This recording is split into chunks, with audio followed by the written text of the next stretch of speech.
Welcome to Corrective Consciousness, episode 227, the podcast where we explore the inanity of pop culture. I'm gonna start that one again. Sorry.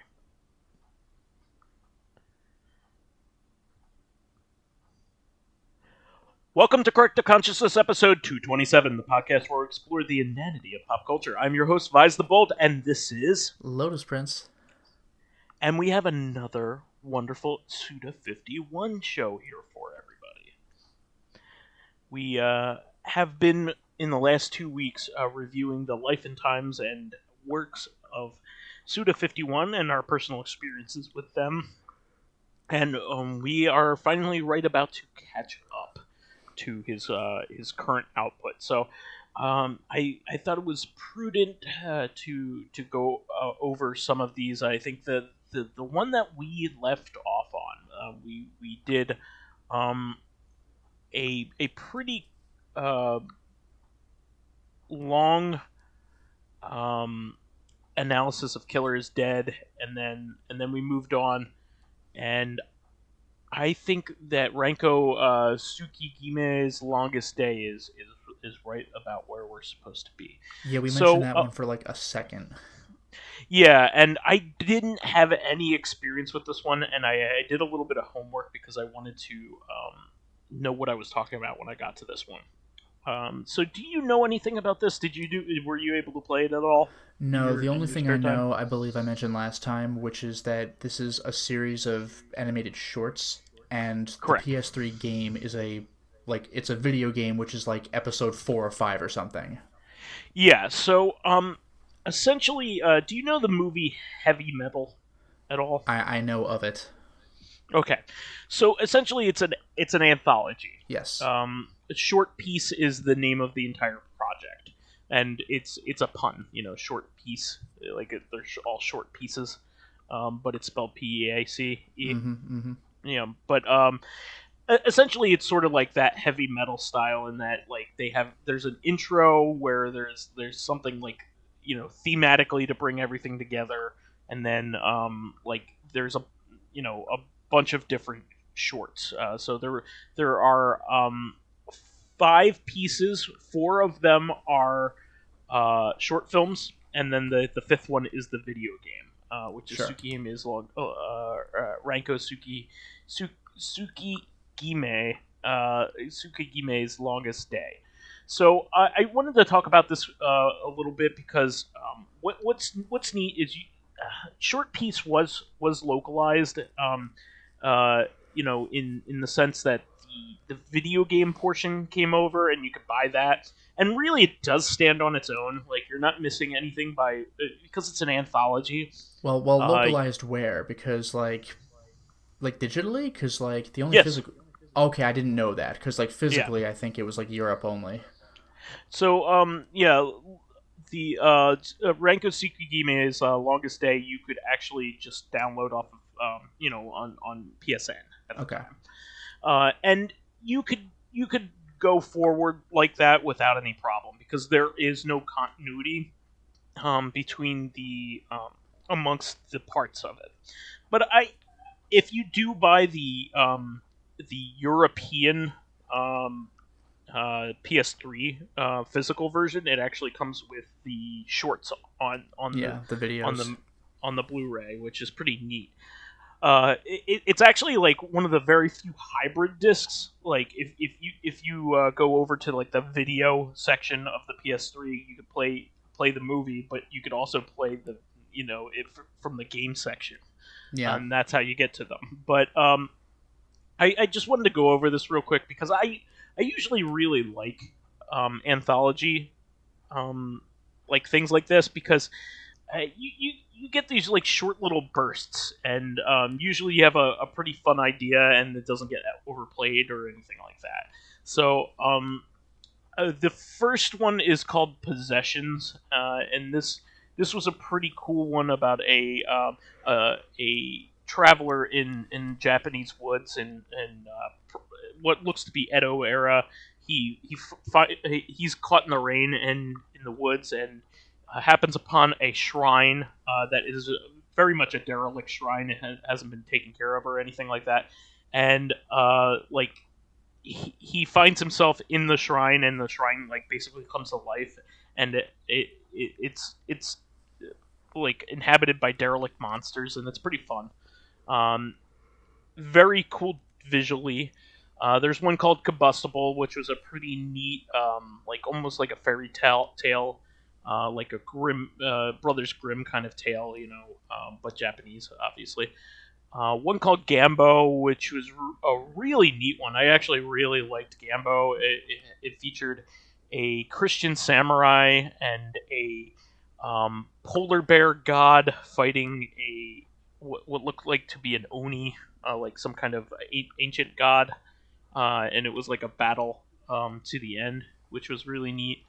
And then my favorite one is the last one. It's Farewell to Weapons. It was extremely well animated, and it has this like post-apocalyptic future where this like team of guys is collecting weapons and then has to go fight a unmanned tank in order to progress towards another cache of weapons, and it ends just perfectly. It's really, really good, really extremely well animated. Now, Renko Tsukuhime's Longest Day is Suda 51's contribution to the project, and just like all the rest of them, it has a really neat visual style, and it's really cool looking. Do you even know what kind of game this is? It's sort of like a run and shooter, jump, isn't it? Yeah. So actually, the best thing I could that it's most similar to like a runner game, similar to like Runner 2 or any of those types of games where you have to react. You're running from left to right, and you have to constantly keep up a pace, and then you have to react to whatever's on screen. You either need to jump or use your floating ability, depending on what it is, in order to keep up your speed, and also to attack enemies. Very cool visually looking, but also kind of a simplistic game, but it's addicting and fun. So I did want to recommend it because it is a pretty fun title, but I haven't really progressed in the story, so I don't know how like Suda-y it gets, you know what I mean? Mm-hmm. But it is worth your time, especially if you can appreciate an aesthetic, and not just,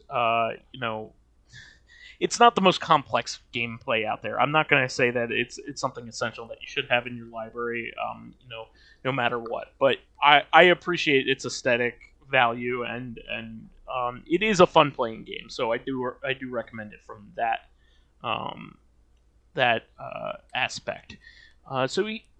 Moving on from that, he was a writer on something called what is this? Tokyo of the Moon Shadow. So I don't know. Yeah, this I haven't heard of very this much. Yeah, apparently it was a short for a film festival, Japan Animator Expo. So I need to do some research and find out more about that. I'm sure it was just like something short and fun. But another major video game title is next, called Let It Die. Have you played any of Let It Die? I played some, yeah. I played it for a few hours. It's just one of those games that, like, it's free to play, so I get the feeling there's, like, a lot of stuff to kind of just make it a sort of grindy experience. It's fun, but, like, God knows how long it would take me to, like, attempt to actually make any progress. Yeah. So, like, this is very much a Souls-inspired game, I would say, right? I could kind of see that, sort of. It has some roguelite elements, I know that, right? Yeah, that's more like how I would picture it. Yeah, I know that it has some, like, cool, like, Suda-isms, like, the character of Death is, like, a skateboarding, like, bubblegum popping, like, wisecracking guy. I don't know if he's bubblegum popping, but he is sunglasses wearing. Yeah, like you picture the Grim Reaper as being a somber like character, and this was I mean, he's grim, right? Yeah, exactly. But this character is very obviously like wacky, which you don't usually think of when you think of Death. Yeah, last time I've seen that was like Gregory Horror Show. The voice actor for the death character, that was just something about him just cracked me up. It was great. But there's also this like weird mushroom lady. Like you could find different types of mushrooms in the dungeon. You could bring it back to her and she identifies them for you, and she just gets like she's like the bug girl from Twilight. She's kind of creepy.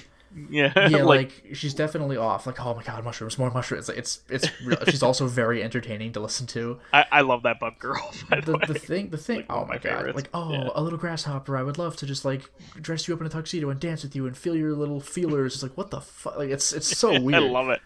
But like the thing with Let It Die is that you can play as different characters. Like if your character dies, you can bring him back if you pay some amount of money to do it. And I don't mean real world money. I mean like in-game money.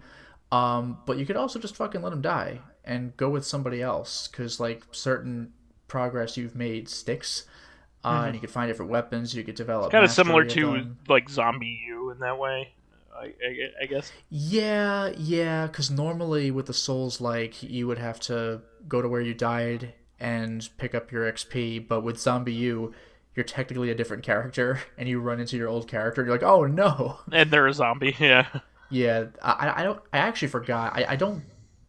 Man, I forgot if Let It Die makes your previous character an enemy after that.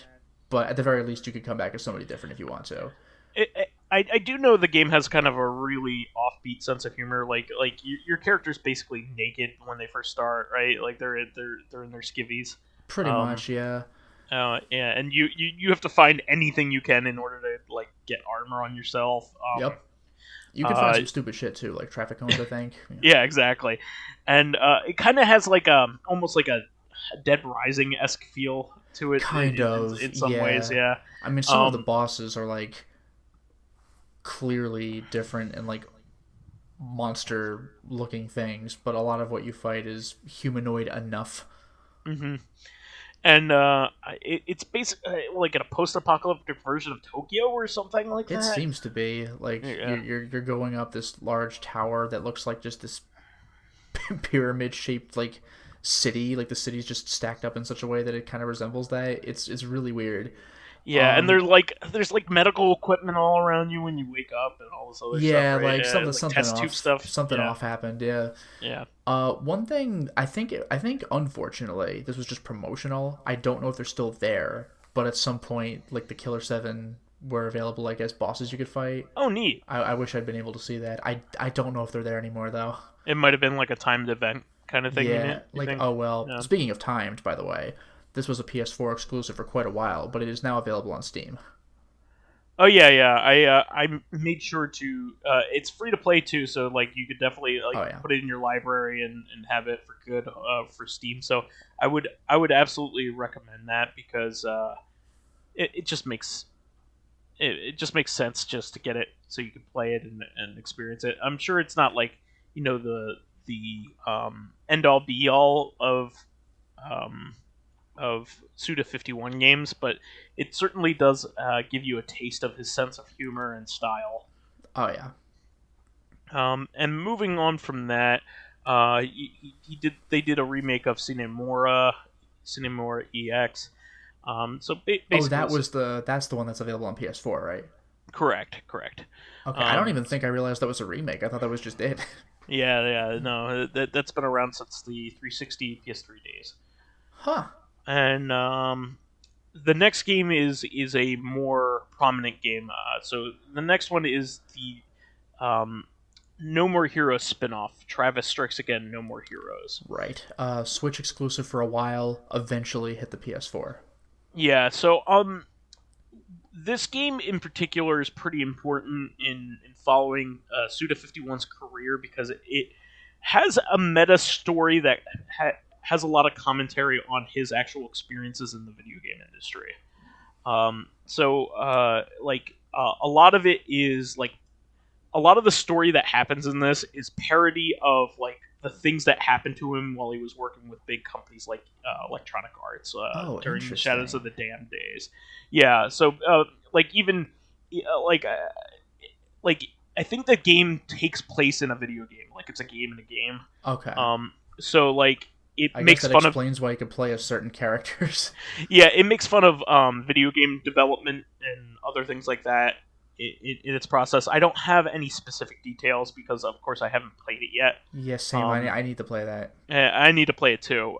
But it's a game within a game, and it has a lot of dialogue that has to do with like the things that happen in there actually parallel the actual events that happened at Suda 51. Some of it's like really scathing too, from what I understand. I think it's like just straight up, you change a name here to EA, and like it's just straight up like a rant, like straight up a rant of what happened to him while he, creatively while he was trying to make his most expensive games and most well-known games. His AAA titles like Shadows of the Damned and Lollipop Chainsaw. Yeah, this is getting off topic, but do you know what my favorite, like, in the game kind of rant is that I've seen? Oh, what's that? It's not so much in the game as it is in the code. Are you familiar with the situation with the new Tetris on the N64? I've read that one. There's an even better one for like a pachinko game for the Famicom. Oh, really? It's like one of the best ones I've ever read. But yeah, go ahead. Yeah, well, I mean, I don't remember the words. It's just that it was this long text rant about how this game sucks, the people I work with suck. You're just like, oh, Jesus Christ. Yeah, the pachinko game that I'm talking about, like, even has, like, him calling out, like, one of the programmers calling out specific people on his team and calling them, like, whores and stuff. Like, it goes, like, bananas. Like, it's just, like, it's really insane. Actually, you know what was really weird? I didn't even notice this, but when I was playing Ride to Hell Redemption, or Ride to Hell Retribution? I think it was Retribution. I know what you mean. Who the fuck cares? When I was playing Ride to Hell with Mr. Ryu, there's one part where I think there might have been like one of those eye charts on the wall, and it passes by very quickly. We didn't even notice it, and I didn't even think to pay attention to it. But if you actually like read it, right? Yeah, I didn't even pay attention to it in editing. One of the people in the comments pointed it out, and it says, like, I forgot the guy's name, so I'm just going to say John Smith, but it was like, John Smith is a bastard and a slave driver. I'm like, whoa, what is this? You won't catch this, and you didn't. yeah, really. But yeah, crazy stuff. But yeah, this one is like apparently the gameplay is pretty okay, but like the where it's at is the storyline and what he does with his characters, and of course the style. That's always what's been important with Suda 51. Suda 51's very big on style and like quirky bosses. Exactly. So I'm looking forward to getting to that when I get to it. And the last one that has been released is he actually did another scenario with Fire Pro Wrestling World. He returned to the franchise that made him a household name. So this is really cool that they pegged him to do this, because Fire Pro Wrestling World is considered by like a lot of wrestling video game fans to be like one of the best games ever made in terms of wrestling. It's very technical and a lot of fun, and extremely highly customizable. And he of course made a storyline in one of the much earlier entries where there was a really shocking ending where character you mentioned suicide. This back in like part 1, I think. Yeah. But so here's the thing, though, like the competition, though, you got to admit, WWE 2020, it's pretty damn good. Well, the game that like breaks when it actually hits the year 2020. Really, it's not fair, because like the 2K games or whatever, the AAA titles are all like 3D titles, and they're far more complicated in terms of. No, my joke is that game was a broken piece of shit. I realize that, but Fire Pro Wrestling World is a 2D old school style wrestling game. Somewhat isometric. Yeah, it exactly. Looks like a Super Nintendo game. Yeah. And it's obviously a little bit better than that, but it really... but just the general aesthetic. Like, obviously you're not getting clarity like this in the Super Nintendo, but it just, like, it's reminiscent of it. Yeah, I mean, WWE should have done something more like this, because it's a way better game. The best wrestling games, like the best Western wrestling games ever, were like Actually, one's made by Japan, actually. Fair enough. But, like the N64 ones, though, yeah, those are all made by Japan. They were? Okay. Yeah, they were made by Aki. I remember, had some real fans behind it. There's, like, the SmackDown games. And that might have been it, yeah. Yeah, it was ECW versus NWO. Something like that. Maybe, because I remember one of my friends was into wrestling, like, way back when we were, like, in middle school, and I remember being wowed that, like, you could throw the guy out of the ring, that's standard fare, but, like, you could keep grabbing them and, like, throw them into the back hallway with the locker rooms. I was like, what? Really? It just blew my mind at the time. Yeah, so it's WCW versus NWO, maybe Aki. Yeah, Aki. Okay. Aki made all the best games from that era that everybody remembers, that people like still play on the N64 to this day. So yeah, WCW versus NWO, yeah, WCW NWO Revenge, which was the sequel. WWF WrestleMania 2000, you see those like black cartridges lying around. Yeah, like Turok 3. Yeah, exactly. Just like Turok. Actually, did Turok 3 do that? Turok 3, I think, Turok had a red 2 anyway. one. There was a red one, I think. Maybe. Rage Wars, I think I had a red one. Maybe that's what it was. Because Turok 1 was gray. Maybe it was 2 that was black. Possibly 3. I don't know. Spider-Man had a red one. Spider-Man was red for sure. It's like Tony Hawk had a blue one. That's correct. Okay, so and DK64 had a yellow one. Oh yeah, and then you had the Zelda games, the cool ones. Oh, of course, yeah. But you have WWF No Mercy, and I think that was the last N64 one. Okay. So, yeah, but they made a bunch of them like in that era that were like really, really fucking good. Everybody really like wrestling video game fans like all point towards these Aki games. And those same guys made Ultimate Muscle for the GameCube, which is actually one of my favorite wrestling games. I really love. Yeah, I never touched that, but I heard that was also like a quality game. And they made some of the Def Jam games. Both of them, Vendetta and Fight for New York. So they've made like a lot of really good like grappler games. Yeah. And yeah, good stuff, man. Good stuff. But all the best like Western ones have like all the really great the WWE games used to be made by Yuke's, which is also a Japanese company. Yuke's is famous for making the Berserk games. Which ones? Like the Dreamcast and the PS2? Yeah, they made them both. Wow. So such difference in quality. Yeah, Yuke's. They made a lot of stuff from that era too. They made all the PlayStation WWE games, or WWF at the time, and they made the WWE games all the way up to 2K19. Nice. So and they dropped them, and boy did it work out. And then you can tell. Yeah, they Yuke's is great. They made a lot of really good stuff. Dog Island, remember that? It's kind of like Zelda, but you play as a dog on the Wii. I've seen some gameplay of that, and like it's actually pretty good. the game's okay. What's funny to me though is that some of the the dialogue and the plot gets like weirdly dark for what that game is. Yeah, they made the PS2 Berserk game.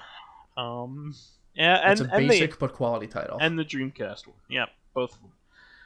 So Yuke's is a really acclaimed company too. But Human Entertainment is of course the people who make Fire Pro, and he did the Vendetta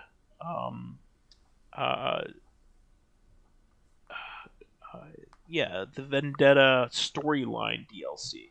So like if you're gonna have anything, definitely make sure you have that, because it's pretty awesome, to have another storyline done by him. That's really, really cool. So from this point, the Vanishing storyline, I'm sorry. So the only thing left that we have not covered is, of course, the game that hasn't come out yet. We have a storyline trailer, which is quite fun. It probably won't even take won't even be in the actual game itself, because that is what tracks, right? We have No More Heroes 3.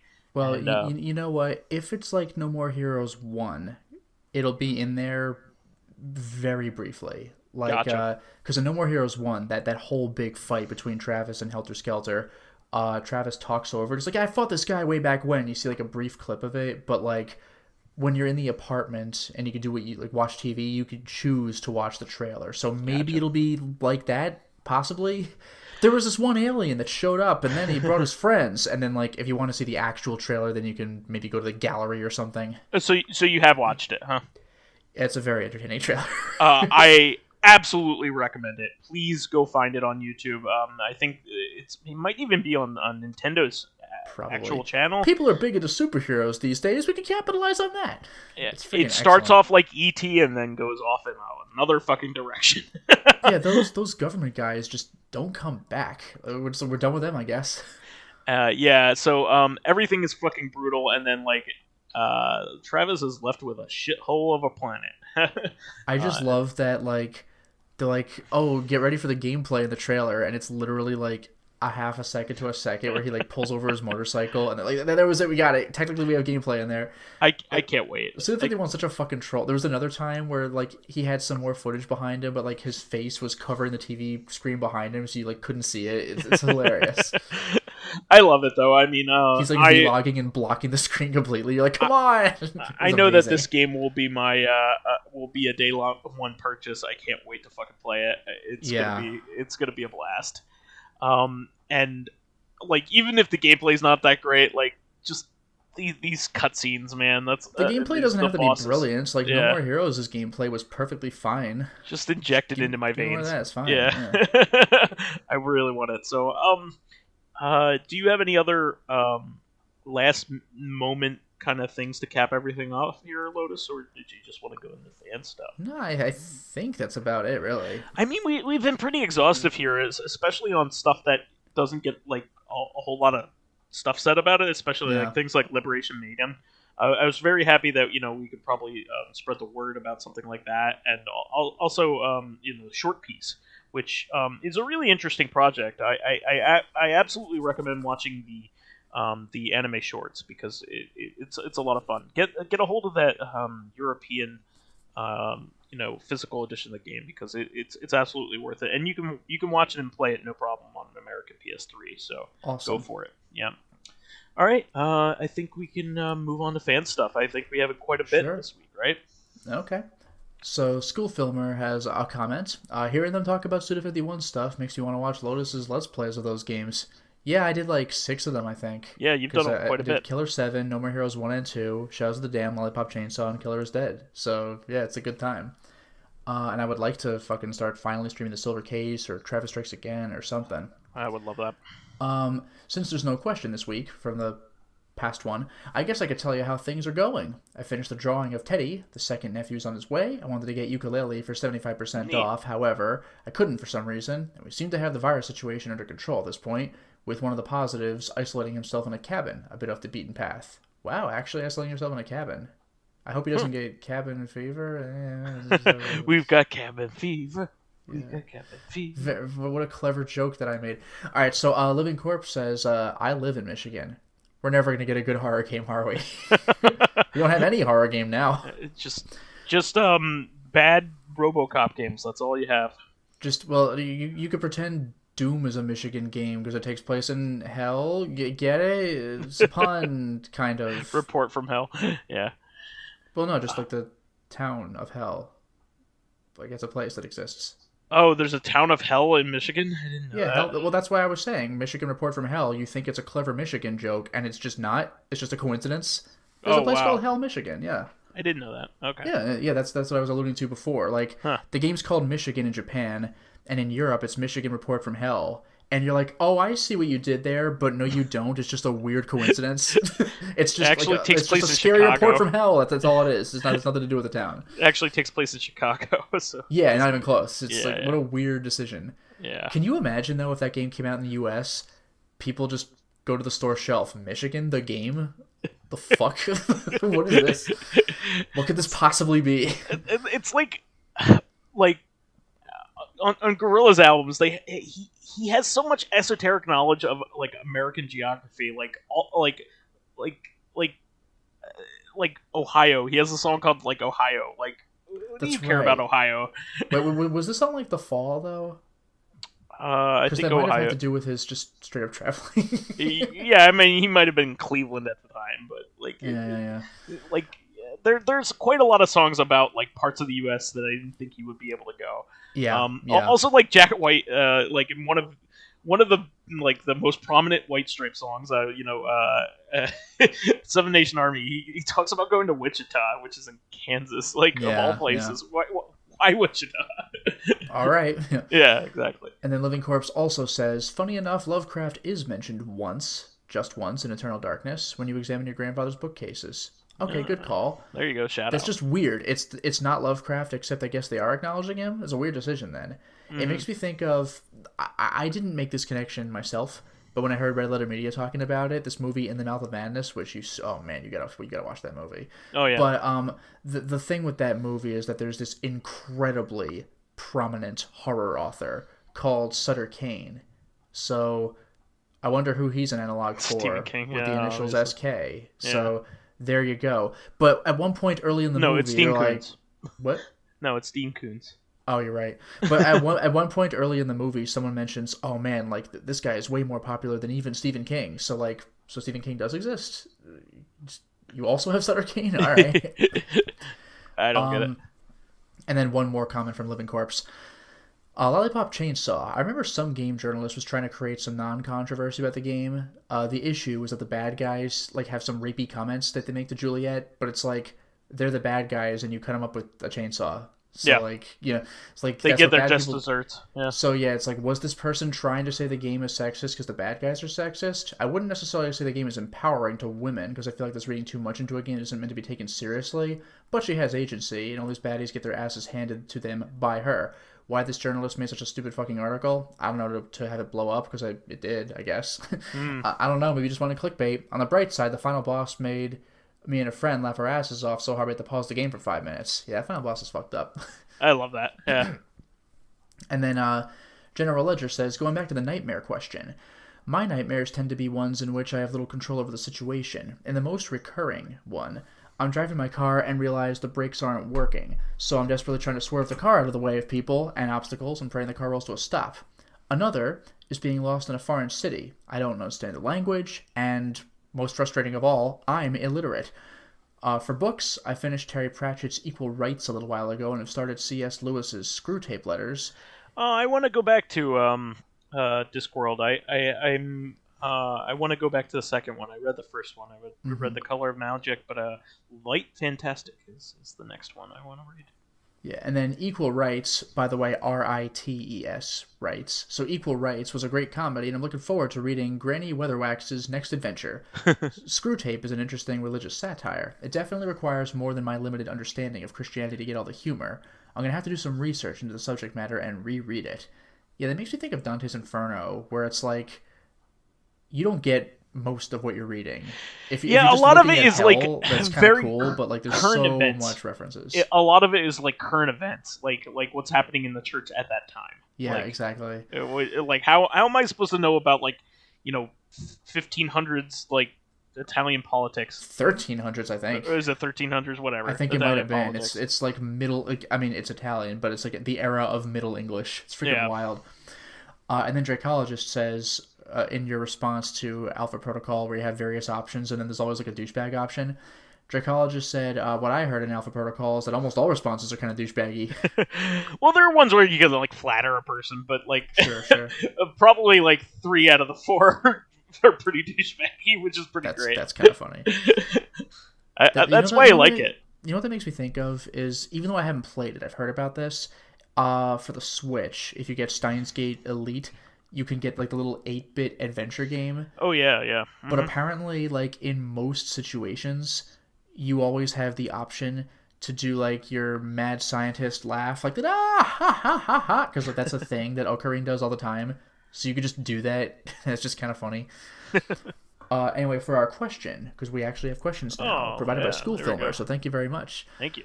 So School Filmer says, Have you been deceived by DVD or Blu-ray box sets? An odd question, yes, but let me shed some light here.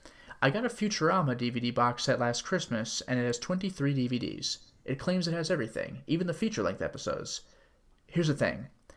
It doesn't have the feature-length episodes. Apparently they're on separate DVDs, and this set doesn't have them. Oh well. At least it has every single episode and a bunch of extras. Can't complain about that too much. That's bizarre that they would just say that they have it. Yeah, I've never come across that specific situation, but there are certain box sets that I've gotten over the years where they're less than complete, and I recognize like the when I'm going into it usually because I do a lot of research on these things. Like Twin Peaks, you always have to buy the movie separate from the TV show, and I guess it's understandable. I guess it's understandable, but like the movie is a vital part of the continuity of that series. Like if you like I'm watching the third season right now, The Return, which is the modern one. It's the one that happened in 2017. If you didn't watch the movie, you wouldn't understand half of what's going on. Oh wow! Like literally half of it. Yeah. It literally ties the old series with the new one. With what happens in it. Like there is a very specific thing that happens in the movie that doesn't happen in either incarnation of the show. That is heavily leaned on in the third season. So it's a vital thing to watch. I think it's really annoying.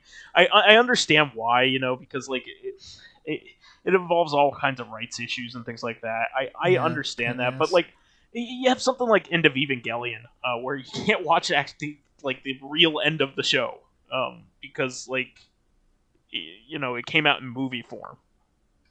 That sucks. Like it'll say, "Oh, we have the entire series of Neon Genesis Evangelion," but it doesn't. It doesn't have the end of Evangelion, which is extremely important to the fandom. Yeah, they have the entire TV series. Yeah. Yeah, but like there's lots of stuff like that. Like Batman the Animated Series, for instance, has a Blu-ray set out there that's really good. It comes with every movie except for it comes with every episode and every but it comes with two of the movies, not the third one. Oh, so, that's like, annoying. Yeah, like where am I supposed to get this third movie? The Batwoman movie. It's just one of those things. I could think of maybe two examples, although both are video games actually. One, this isn't quite a dupe. It's just I think it was premature. You know the game Little Nightmares? Yeah. Well, after it came out, like some considerable time after it came out, when they had started releasing the DLC, you could find on store shelves. It was called like the Complete Edition, which it wasn't lying. At the time, it was. That's the thing. Yeah. There were two things that bothered me. One is more of just a personal thing. But first of all, it's literally just the regular ass disc with the base game. The DLC was like, it came with a code, which that just irritates me. But the misleading part was that it wasn't like what you were saying, Vice, when it came out. It literally was not complete because there are 3 DLCs and the third one wasn't out yet. So what am I looking at on the shelf? It says complete. Like I know it's to be complete, but like if you can get away with that bullshit, then why doesn't every game do that? If when it launches and you can buy it with the season pass, it's the complete edition. Like fuck you. Like that's not what that is. That's not what that means. The other thing, this didn't like dupe me because I got it like 15 years later, but like I mentioned this in my Resident Evil 1 comparison video.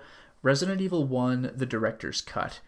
On the back of the case, it says we have more like puzzles and stuff like that. Yeah, no. It says we have like the uncensored opening sequence, and it just didn't.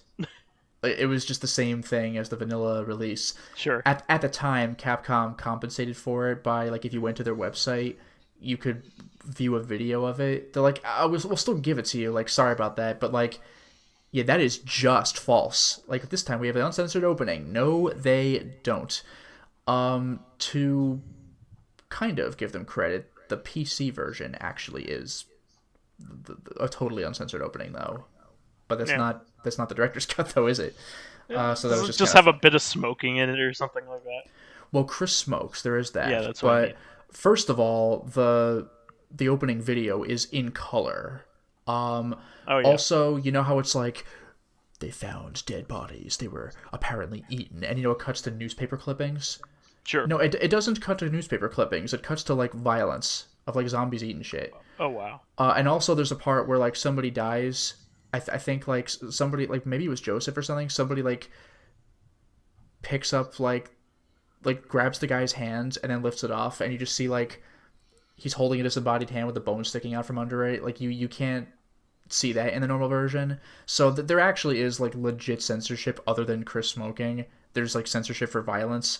And Capcom was like, not this time, but like, yes, this time. It's just straight up not true at all. So this kind of situation kind of reminds me of like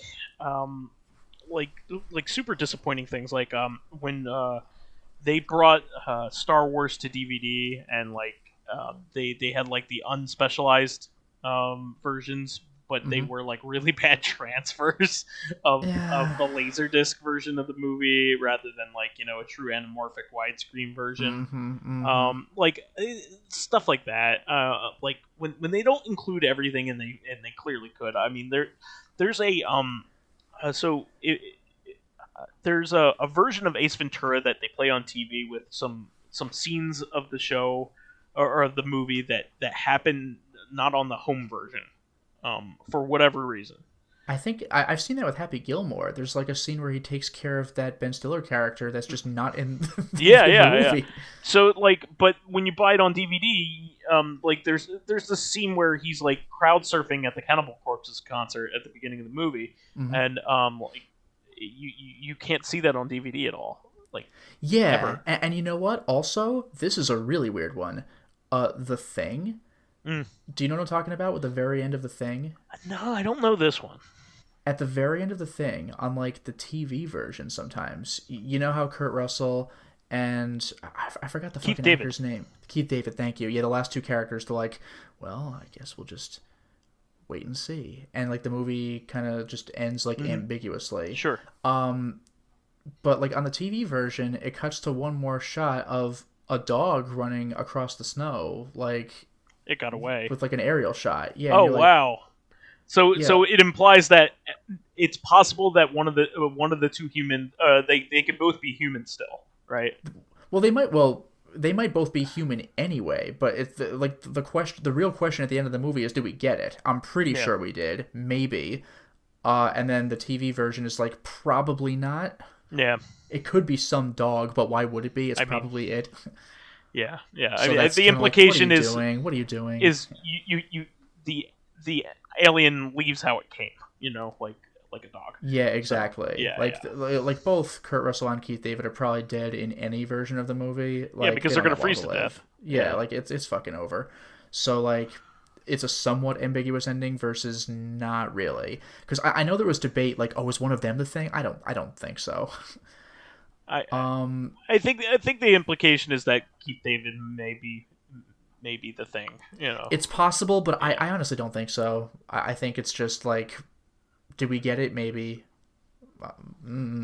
It's like It, the book, where there's like the spider monster like laid a million eggs, but the cave is like pitch black. It's so they don't know where they killed them all. Yeah, the kids are stomping all over the place, and eventually they're like, I guess that's all of them, and it's just such a creepy feeling. By the way, to bring up one more thing, this isn't really a dupe. I mentioned this when it happens too. The Dark Souls 1 remaster, where the back of the case says, the game that started it all. No, it fucking didn't. It's the game that popularized it. Demon Souls started it all. I mean... Dark Souls is Demon Souls 2. Just nobody played Demon Souls because it was PS3 exclusive. Yeah, I mean, not that nobody played it. I mean, it was a greatest hits title. Well, that's true. It was still a more specific audience because Dark Souls was released on everything. Eventually, the Switch even. I mean, Demon Souls did have popularity. I mean, there's a reason why. Well, no, it did, but like, don't give me this shit about how Dark Souls is the one that started it all. Like, no, when Dark Souls came out, everyone's like, oh, another one, and on other systems. Oh my god! Like Dark Souls. I mean, Demon Souls was popular, but Dark Souls really took off. But Demon Souls fucking started it all. Yep. Yeah, I mean, I probably have other instances of this, but like, I mean, like, I just bought a Child's Play Complete collection, and of course, it doesn't have the new one in it. The like Mark Hamill one. The Mark Hamill one, yeah. That's not a surprise though. That's not a surprise. Well, yeah, but it's just complete. I mean, no, I know what you mean, but that's like an alternate universe Child's Play, yeah. I mean, that's like saying the complete Bond collection and it not having the 60s Casino Royale. Thunderball. It's like, come on. It doesn't have Thunderball. No, it would have Thunderball. It would not have Never Say Never Again. Which is a remake of Thunderball, which of all movies you could remake, that's the fucking one you chose. It's like one of the worst ones, right? Yeah, and from what I hear, Never Say Never Again is even not worse. Really an improvement. Yeah, even worse. I don't even think you can get that one on DVD. Or if you can, it's like hard I think to get. Perry has it, but I don't know when he got it. It's like the Lost Bond movie, really. Yeah, because it's not a Fleming one, or not an Albert Broccoli. It is a Connery, though. It is a Connery. Yeah. Remember that movie you were in like 20 years ago? Want to do it again? Isn't that the last Connery one? Technically. Ooh, maybe. Because Connery was the early Bond, so it might be. Yeah. I think like the Broccoli ones had gone on to Roger Moore at that point. Yeah, because like there was a fight between the creators because like I think it was like over the owning of Blofeld. Oh, okay. So I don't remember which movie it was, but you know how there's always like a show-stopping opening sequence in the Bond movies. So it was like crazy. Yeah, I remember this. They just unceremoniously drop him into a smokestack. Yeah, and like I didn't know about the meta behind that. So like, let's watch the movie. It's just a fucking Blofeld's in the opening. Damn, the they're really raising the stakes. The arch villain like trash. Treat the arch villain that was trash. Shocking. That was so like that was mind blowing. Like we got him. Like, are you what the fuck is the rest of the movie? Killed him in the first 5 seconds of the movie. Like that was without any nuts. fanfare. They just grab him by the wheelchair and lift him up on some plane or helicopter and just, like you said, dump him into a smokestack. Mr. Bond! He just falls in and explodes. Like, what? It's the really? most undignified ending to, like, a menacing character. and you, not only that, but because they wanted to show that they can do it without Blofeld, it was just implied that was Blofeld. He sounded kind of like him. You never see his face. They never say Blofeld. It's just like, oh, jeez. It's freaking brutal. I can't believe they did that.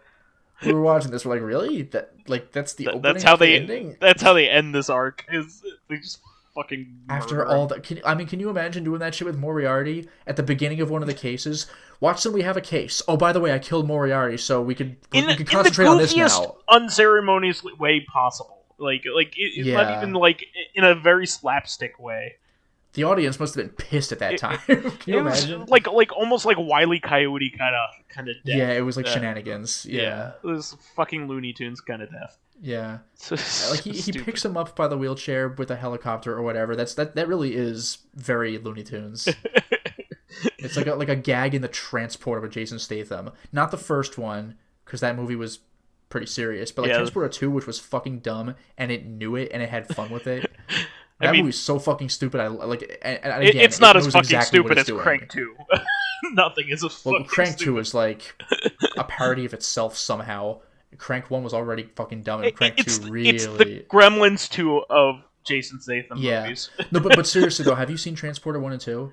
I've seen the first one. I have never seen the sequels. 2 is fucking ludicrous. Like, there's a bomb on the underside of his car. So he has to do a corkscrew. Yes, he drives up a ramp and does a corkscrew and like catches some hook with the underside of his car when he's upside down to get the bomb. Like, get the fuck out of here! Just gets the bomb. It doesn't get anything like. It doesn't scrape the bottom of his undercarriage at all. Yeah, that movie's ludicrous. It's great, and again, like Jason Statham knows exactly what he's doing. Like he knows what this is. It's just like Crank. Like this movie's fucking dumb. That's why it's fun. The second one is just.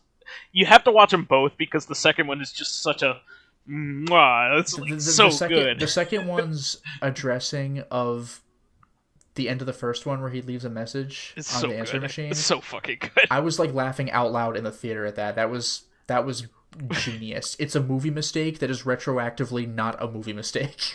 Well, that's fucking great. I told my fiance about how the first movie ends. She's like, "That's fucking stupid." She wouldn't hear him. I was like, "Wait till you hear what happens in the second one." Remember that time he had to run up against an old lady and like vibrate against her sweater to get static charge for his electric powers? So good. Remember that time where it turns into a literal kaiju movie? Man, we were like hysterical in the theater. We were like those people. I was like guffawing at that. That was little the most tiny absurd guys. thing. The little guys like turn into time as the tank engine models. Yeah, clearly models that aren't moving. They weren't even trying to conceal it. Like, oh, what is this? It was so funny. He's whistling his own theme song by the end of the movie. Yeah, that's some Duke Nukem 3D shit. That was amazing. Yeah, I love how he's telling his girlfriend in the second movie, I have a confession to make. I'm not actually a video game designer. I'm like, who the fuck? You expected people to believe that shit? That was your alibi or alias? Like a video game tester or designer or whatever? Like, what? No. This fucking gangster ass looking ultimate martial arts fighter, I'm not actually a video game tester. Like, I'm actually someone else. Oh, really? And the big bad of the movie is just fucking head in a jar. Oh, yeah. And he's still, like, they're subtitling him when he talks because you can't understand him because he's just blowing bubbles underwater. Jason Statham's on fire giving the camera the finger. It's so good. So good, yeah. That movie's stupid as shit. I love it. I love it. This is the second one. Folks, if you have a good weekend, watch both of them in a row. Oh. I don't know if you could really tolerate watching both in a row, but do watch both of them. Yeah, but like watch the first one. Three Stooges, like any episode is funny, but I can't watch two in a row. That used to be my like curb your enthusiasm. Like Curb Your Enthusiasm, if I watched too much of it, just made me depressed. Yeah, the Three Stooges is like too stupid. Curb Your Enthusiasm is too like anxiety inducing. Yeah, that's what it is. It's like just the worst parts of Seinfeld's like is like the entire episode of Curb Your Enthusiasm. Like that scene where George is in NBC Studios and having a more and more awkward conversation with his boss, and you're just like, when will the scene end? Like Curb Your Enthusiasm was like that all the time. Yeah, it's very emotionally draining. It's just like, why would you act like this? Why are you such a dick? It must be fun playing that, by the way. Oh, yeah. Larry David was talking about how, like, he sometimes, like, acts like his character at home, like, unbeknownst to him, because he's just been, like, doing that for so long. That's like, infuriating. Like, because, like, most of that show is done, like, at least ad-libbed. Yeah, so basically he's acting as an exaggerated version of himself, but he's becoming that. Yeah, so it's just kind of funny. It's pretty that good. Last season was incredibly good. The Spite Store. Did you watch it? I heard about that. Oh, you didn't watch it? Oh my god. I haven't seen much. The last season is probably the best season. He sets up a store because he hates. He sets up a coffee shop because he hates the coffee shop that he's been going to. So he sets it up like next door just to spite them. It's so funny. It's such a stupid thing to do. His arch nemesis is Mocha Joe in that season. All right, it's so good. The stakes are so low, but like it's taken way far. It's great. I mean, he's essentially a billionaire. He's one of like the richest people in entertainment history, and Seinfeld and Curb Your Enthusiasm. And this is what he does with his spare time. He feuds with a local coffee shop. He runs a small business. It's so stupid as a troll. It's so dumb. It's so funny. But anyway, we have to wrap up. Yes. We've made several tangents here this episode, so that is the show for this week. We want to thank all of our fans who contributed questions. Do we have a pool now, Lotus? We have 2 more. Ooh. Thank you so much for everybody who contributed, and please continue to contribute, because I don't want to have to ask Lotus a random question. That's like the worst thing that could happen. Yeah, I can only read a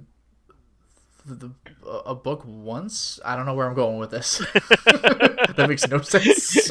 I'm gonna ask you about the last book you read, and it's gonna be the same one because you haven't had enough time to read. Yeah, I'm not yet done with the Stephen King book I'm reading, so Lord of the Rings again, I guess. Actually, the book that I want to read, the Stephen King book I want to read next is Mr. Mercedes. That's the one I want to go into. Mm. But keep us supplied with awesome topics of your own via the YouTube and SoundCloud pages. While there, please give us thumbs ups, likes, and 5-star ratings on iTunes. It helps promote and spread awareness of the show, and any bit of encouragement helps keep the show going. You could also catch us on Tuesday for our sister podcast, Corrective Consciousness, the in-depth look at this week in our lives. Maybe we'll have more Bug Snacks news. Finally, you can friend me as vysethebold on pretty much everything.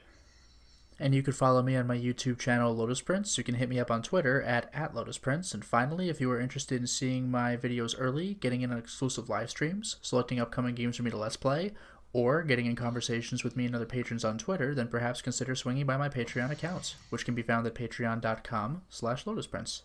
All right. Well, we will catch you on Tuesday. See you then. Until next time, everyone. Bye-bye.